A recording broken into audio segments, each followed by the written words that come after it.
Okay तो guys welcome back again in Foobi engineers. तो इससे पहले लेक्चर में हमने फर्स्ट लॉ ऑफ थर्मोडायनेमिक पढ़ा था।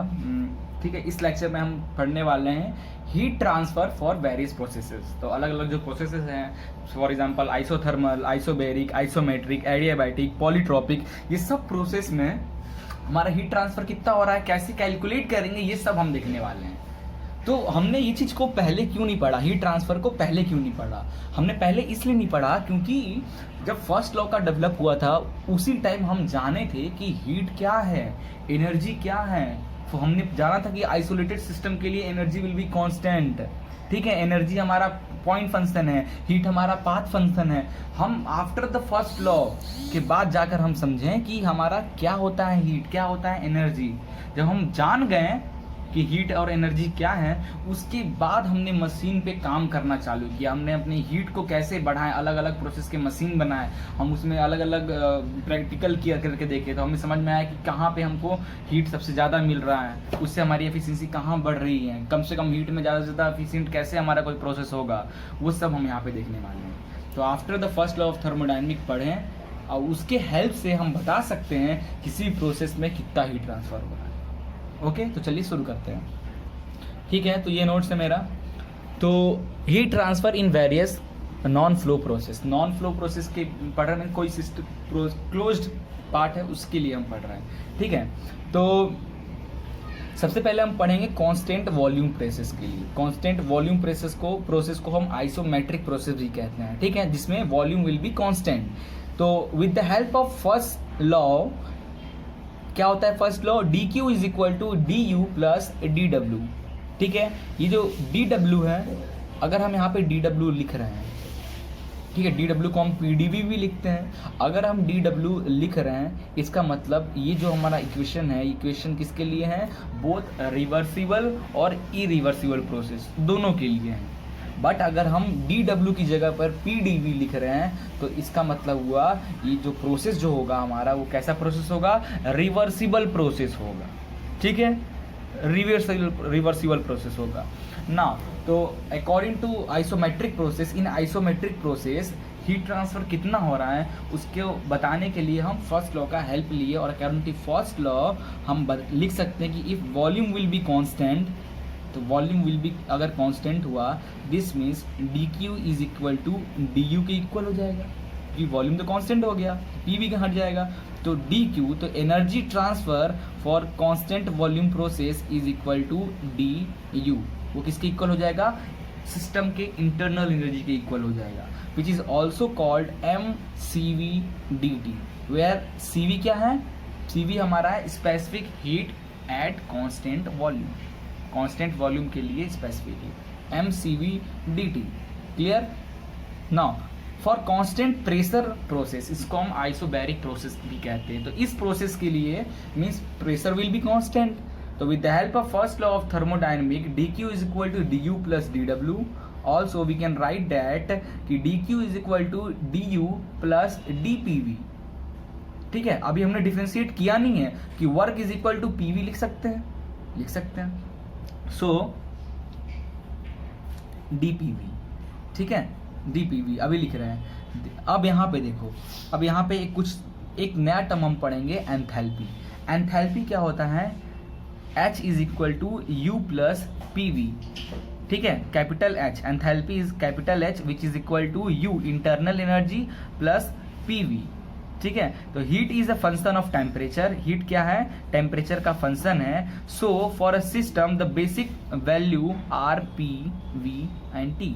तो अगर हीट आप टेम्परेचर का फंक्शन है, तो अगर कोई सिस्टम के लिए देख रहे हैं तो सिस्टम के लिए कुछ जनरली कुछ वैल्यूज होते हैं, जैसे उसका प्रेशर, उसके वॉल्यूम, उसका टेम्परेचर।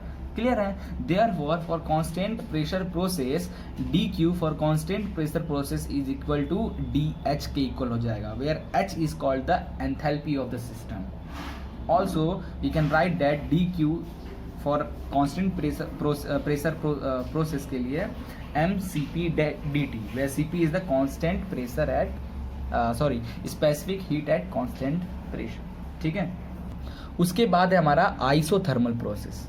आइसोथर्मल प्रोसेस मतलब टेम्परेचर विल बी कांस्टेंट। तो फिर हम फर्स्ट लॉ का हेल्प लेते हैं। फर्स्ट लॉ के हेल्प से हम फॉर्मूला लिखते हैं फर्स्ट लॉ का, D Q is equal to D U plus P D V. P D V लिखे मतलब हम रिवर्सिबल प्रोसेस के लिए काम कर रहे हैं। बट अगर D Q is equal to D U plus D W लिख दे रहे हैं तो डी डब्ल्यू इट मीन्स हम रिवर्सिबल और ये रिवर्सिबल दोनों के लिए हम बात कर रहे हैं। नाउ अब यहाँ पे देखोगे कि जो हीट है वो किसका फंक्शन है, टेम्परेचर का। Heat is a internal energy, this energy sorry energy, internal energy U, internal energy is a function of temperature, ठीक है। Therefore D U is equal to 0 because in isothermal process temperature will be constant, ठीक है, temperature will be constant. तो और जो हमारा internal energy है वो उसका टेम्परेचर का फंक्शन है। Therefore we can write that D U is equal to 0 and from equation this first of thermodynamic we can write D Q is equal to D W, वो net work के equal हो जाएगा इन isothermal process के, ठीक है। तो heat transfer कितना हो जाएगा for isothermal process is equal to work done के, ठीक है। नाउ एडियाबैटिक प्रोसेस के लिए पढ़ते हैं। तो एडियाबैटिक प्रोसेस मतलब isolated process, there will be no mass and energy exchange from surrounding to system या सिस्टम टू सराउंडिंग, ठीक है। In that therefore D Q is equal to 0। तो फॉर आइसोलेटेड सिस्टम और एडियाबैटिक प्रोसेस के लिए जब हमारा पता है, हम इसको थ्योरेटिकली जानते हैं कि भाई उसमें उसकी हीट एक्सचेंज होता ही नहीं है, तो हम डायरेक्ट लिख सकते हैं कि D Q is equal to 0 for adiabatic process, ठीक है। नाउ पॉलीट्रोपिक प्रोसेस के लिए, पॉलीट्रोपिक प्रोसेस के लिए कुछ टर्म सबसे पहले आप माइंड में रखना। पॉलीट्रोपिक प्रोसेस में क्या होता है, हीट और वर्क दोनों का आदान प्रदान होता है, ठीक है, हीट का भी और वर्क का भी। तो एक टर्म रखना, rho is equal to C P upon C V. C P upon C V, C P क्या है, specific heat at constant pressure upon specific heat at constant volume is equal to gamma, ठीक है। और एक है Cp minus C V is equal to R, R is the gas constant, ठीक है। तो अपन क्या लिख सकते हैं इसको, Cp is equal to R upon C V लिख सकते हैं, ठीक है। और एक Cv जो होता है वो आर अपॉन गामा माइनस 1 होता है। Therefore Cp is equal to this gamma और ये आर गामा माइनस 1 लिख सकते हैं। तो ये टर्म थोड़ा माइंड में आपको याद रखना, Cp upon C V is equal to gamma, Cp minus C V is equal to R, और Cv को हम R अपॉन गामा माइनस 1 भी लिखते हैं, ठीक है, क्लियर है। अब देखो ना, with the help of first law हम आपको बताने वाले हैं कि हमारा एनर्जी ट्रांसफर कितना है फॉर पॉलीट्रोपिक प्रोसेस के लिए, ठीक है।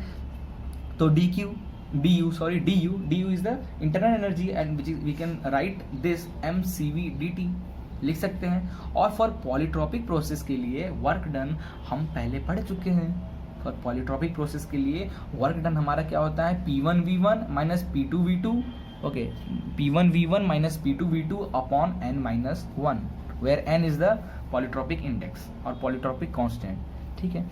अब ये हो गया। अब देखो Cv की जगह पे हम ये लिख देते हैं R गामा माइनस 1, तो m Cv की जगह पे लिख दिया R gamma minus 1 into dt मतलब temperature difference, that is called T2 minus T1 लिख सकते हैं, plus P1V1 minus P2V2 upon n minus 1 लिख लिए। अब करना क्या है इसमें, अब हम जानते हैं कि PV is equal to MRT होता है, ठीक है। तो अगर आप इसको, इस टर्म को एक बार T2 से मल्टीप्लाई करोगे माइनस इस टर्म को T1 से मल्टीप्लाई करोगे तो ये MRT2 मतलब P2V2, तो लिख सकते हैं P2V2 minus P1V1 upon gamma minus 1 लिख सकते हैं, plus P1V1 minus P2V2 upon n minus 1, clear है इतना। उसके बाद ये हो गया। देन हम लिख सकते हैं इसमें से, अगर हम P1V1 माइनस P2V2 अगर कॉमन ले लें तो P1V1 माइनस P2V2 कॉमन लेंगे, माइनस कॉमन लेंगे तो ये हो जाएगा, यहाँ तो बचेगा 1 n माइनस 1 और ये P2V2 माइनस P1V1 था, अगर इसको उधर ट्रांसफर करते तो माइनस कॉमन लेना पड़ता, और ये गामा माइनस 1, तो इसलिए हम इसमें जब कॉमन लिए तो ये जो प्लस का टर्म था वो माइनस में हो गया, ठीक है। तो 1 n minus 1 minus 1 gamma minus 1 ये होगा। इसको हम और कैसे लिख सकते हैं, इसको हम थोड़ा और चेंज करेंगे, तो P1V1 माइनस P2V2 को हम लिख सकते हैं gamma minus n upon n minus 1 into gamma minus 1 लिख सकते हैं, ओके। अब एक काम करते हैं, गामा माइनस n को और गामा माइनस 1 को बाहर निकाल लेते हैं और P1V1 माइनस P2V2 को अंदर रख देते हैं, रख दिए।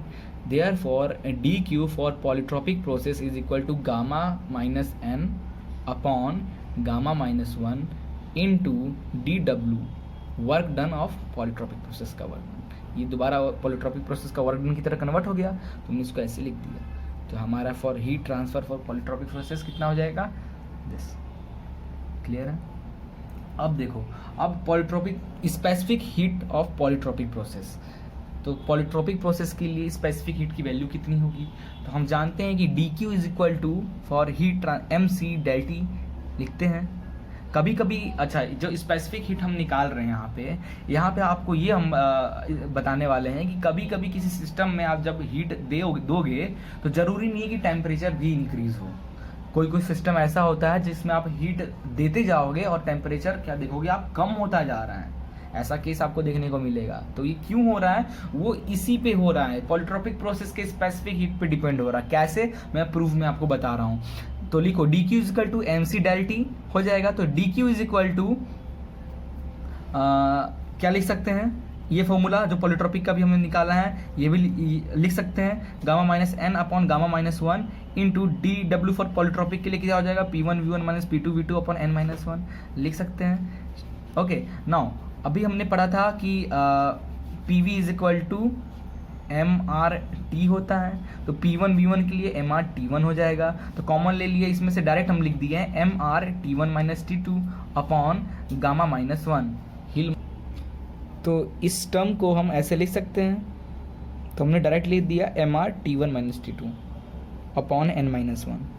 ठीक है, अब ये देखो R अपॉन गामा माइनस 1 को R upon gamma minus 1 starting में हम लोग देखे थे, जिसका लिखते हैं हम लोग CV। ठीक है, तो R गामा माइनस 1 की जगह पे हमने लिख दिया CV। ठीक है, अब इसमें से माइनस हमने कॉमन ले लिया, माइनस कॉमन ले लिया तो ये n माइनस गामा हो जाएगा। ठीक है, और ये n माइनस 1 वहीं रहेगा।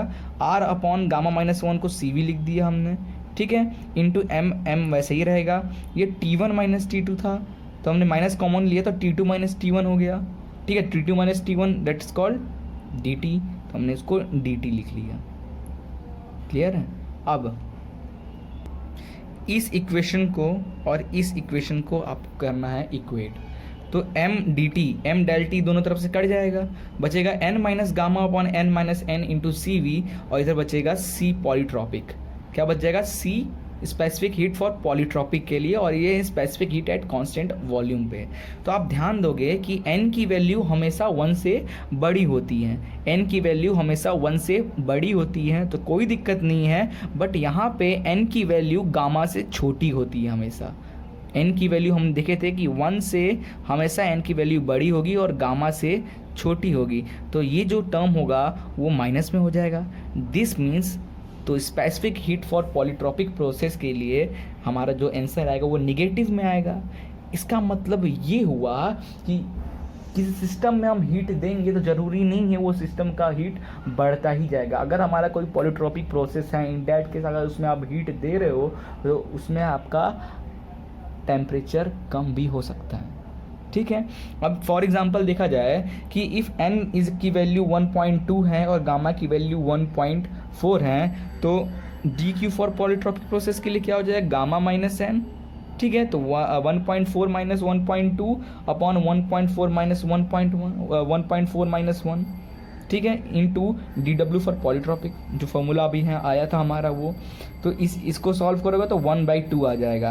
तो वी कैन राइट दैट कि work done for polytropic process is 2 time more than the heat of polytropic process. ठीक है, तो ये हमारा एक कॉन्सेप्ट था। इसी में एक टर्म है हमारा फ्री एक्सपेंशन, जिसको हम लोग अनरिस्ट्रेंट एक्सपेंशन भी कहते हैं। ठीक है, फ्री एक्सपेंशन जो होता है वो generally expansion of gas against vacuum, vacuum के अगेंस्ट जो एक्सपेंशन होता है उसे हम कहते हैं फ्री एक्सपेंशन। फॉर एग्जांपल, एक कंटेनर है जो फुल्ली आइसोलेटेड है, उसके एक चैम्बर में गैस है, एक चैम्बर वैक्यूम है, दोनों चैम्बर के बीच में एक बाउंड्री जिसको हम मेम्ब्रेन कहते हैं। ठीक है, कुछ देर बाद अगर आप ये मेम्ब्रेन हटा लोगे तो जो गैस है वो क्या होगा, एक्सपेंड होने लगेगा, वैक्यूम की तरफ जाने लगेगा। तो expansion of gas against vacuum it's called the free expansion. ठीक है, तो दो केस हैं, हम दो केस के डिस्कस करते हैं। तो when entire gas and vacuum is taken as a system, अगर हम कहें ये जो पूरा इस सिस्टम, ये पूरे सिस्टम को अगर हम एक सिस्टम बोले, मतलब ये पूरे को कंटेनर को अगर हम एक सिस्टम बोले, मतलब इसको इमेजिनरी लाइन में ऐसे एक बाउंड्री के अंदर रख दें, तो ये पूरा जो गैस और वैक्यूम का चैम्बर है, इन पूरे को एक अगर सिस्टम कह दें, in that case according to first law D Q is equal to D U plus D W हो जाएगा। तो इंसुलेटेड है तो हीट तो एक्सचेंज होगा नहीं, तो ज़ीरो।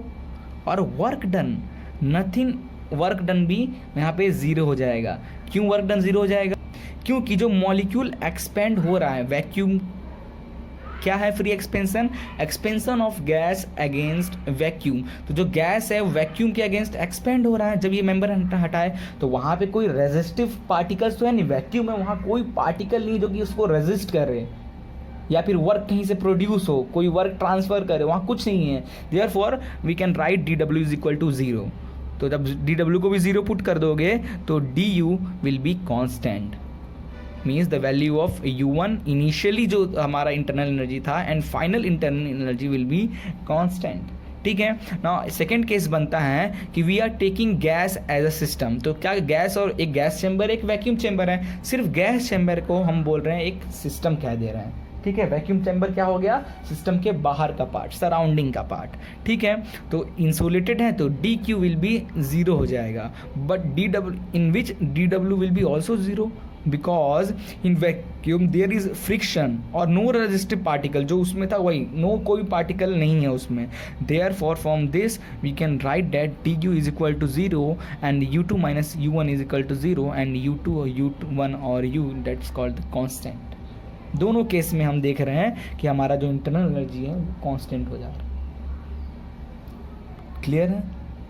बस यही था फ्री एक्सपेंशन और ज़्यादा कुछ नहीं। फ्री एक्सपेंशन का अगर आपको आ रहा है कॉन्सेप्ट तो जनरली ध्यान रखना है कि जो गैस है वो किसके अगेंस्ट हो रहा है, तो expansion of gas against vacuum के अगेंस्ट में ऐसा कुछ हो रहा है, तो आप आँख बंद करके बता दोगे कि this is called the free expansion. ठीक है, क्लियर है? in which the internal energy from initial internal energy or final internal energy will be constant in both cases.